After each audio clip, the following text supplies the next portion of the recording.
E neste momento há alguma criança detida ou retida, como preferir, nos centros do CEF? Sim, neste momento não tenho dados sobre isso. Aquilo que lhe garanto é que não há nenhuma criança que fique no sítio do aeroporto de Lisboa ou de outros aeroportos por períodos superiores a 7 dias. Estejam acompanhados das suas famílias ou estejam sozinhos, sejam não acompanhados. A vantagem de ficarem com as famílias, na altura o problema era que o espaço não estava preparado para ter crianças, que não tinham sítios para brincar, não tinham brinquedos. Isso já acontece agora, depois desses alertas? O sítio do aeroporto de Lisboa é um espaço que é gerido pelo CEF, mas que não é do CEF, não é uma construção do CEF. Houve melhorias substanciais nas condições em que as pessoas, para garantir uma melhoria das condições das pessoas que têm que aguardar naquele espaço até decidir a sua entrada em território nacional ou regressar aos seus países de origem, incluindo. Também foram criados, melhorados espaços que permitam às crianças que, quando estão acompanhadas dos pais, possam ter atividades lúdicas, tenham um espaço mais agradável e mais adequado a crianças. Se me pergunta se aquilo é o espaço ideal para ter crianças, não é. O CEF não faz de todo, em circunstância alguma, separação das crianças dos pais, mesmo que não existam evidências que as crianças, não existem evidências da relação familiar que é invocada. Nós estamos em pleno verão, é o período de maiores entradas e saídas do país, sobretudo a partir dos aeroportos. O CEF não tem sabido responder às necessidades do turismo, como diz a Ana, e, como diz o Grupo Hoteleiro Pestana, faz com que as coisas corram logo mal à partida.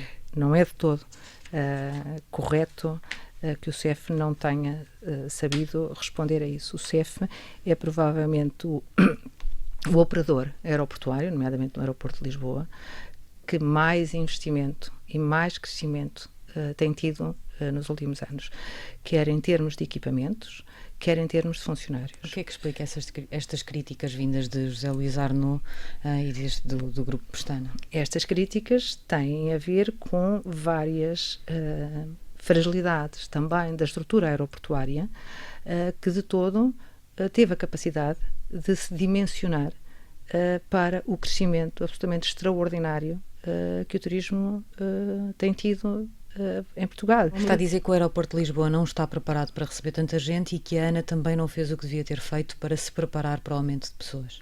Este volume de passageiros, este crescimento é inequívoco, surpreendeu toda a gente.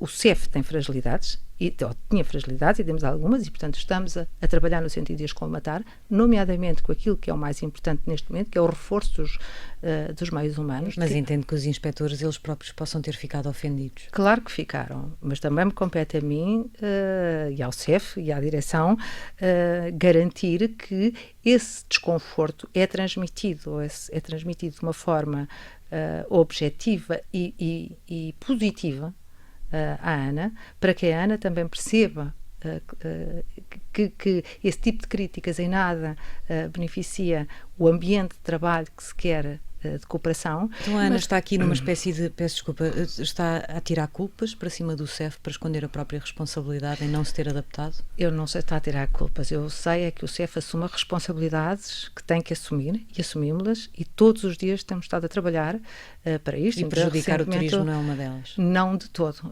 Nós ainda neste último mês introduzimos mais uma série de medidas e foi criado um plano de contingência extraordinário para o aeroporto de Lisboa. Nós precisamos de renovar estruturas, temos os nossos inspectores já têm alguma idade. Os números que temos apontam que pelo menos e no imediato nós precisaríamos de mais 200. Isto só... Isso é possível?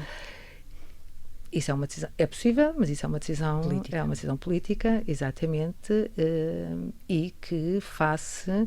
E já pediu? Já estamos a tratar do pedido.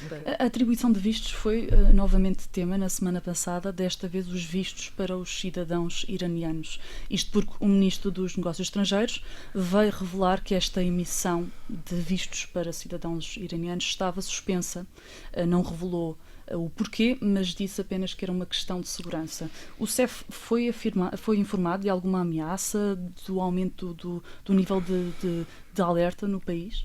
Não, sobre essa matéria, aquilo que eu remeto apenas para as palavras do Sr. Ministro dos Negócios Estrangeiros. Não é estranho que o CEF não tenha sido informado de algum problema com cidadãos iranianos? Não estamos a falar de uma pessoa, estamos a falar de toda uma nacionalidade. O Irão é um dos países que necessita de visto para vir para Portugal, e é apenas nesse contexto que nós somos consultados ou não, e não há nenhum alerta especial para além desta decisão do Sr. Ministro, e, portanto, neste momento não há vistos portugueses a serem concedidos a cidadãos iranianos, e neste momento é quanto o CEF precisa de saber para trabalhar. Há, de facto, jovens, muito jovens, que são traficados para Portugal, para clubes de futebol.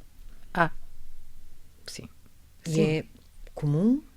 Eu diria que não acontece todos os dias, mas infelizmente acontece com muito mais frequência do que aquilo que uma situação envolvendo tráfico de crianças, que pura e simplesmente não devia existir, portanto, ocorre. Porque as situações são de facto muito complexas, são humanamente violentas do ponto de vista emocional.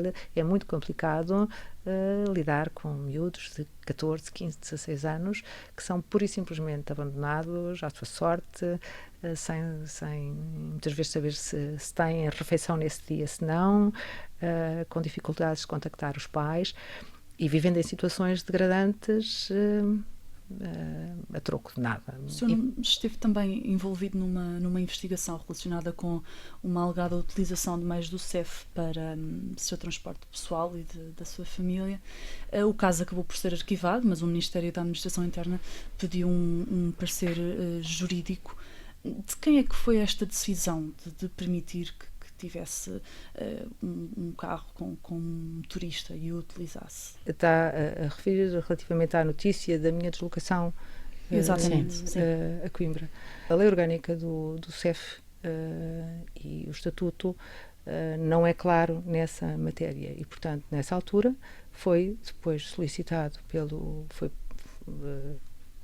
dado a conhecimento ao Sr. Ministro, e entendeu-se que se devia pedir um parecer da auditoria jurídica.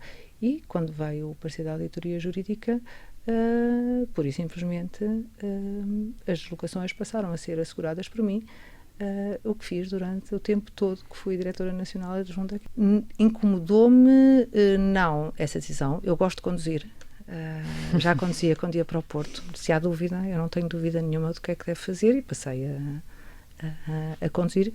E corrigindo que, de facto, também aquele período em que o motorista foi algumas vezes comigo, eram situações, foi logo no princípio de ser diretora nacional adjunta, em que as horas de sair da direção eram um bocadinho tardias, sempre depois das 10, 11 da noite, e às vezes era um bocado perigoso até ir a conduzir até Coimbra, mas passei a fazê-lo. E estaria disponível para continuar a fazer o tempo que fosse, caso continuasse como diretora nacional adjunta, sem levantar qualquer questão, e fazendo até com alturas em que se faz com algum agrado.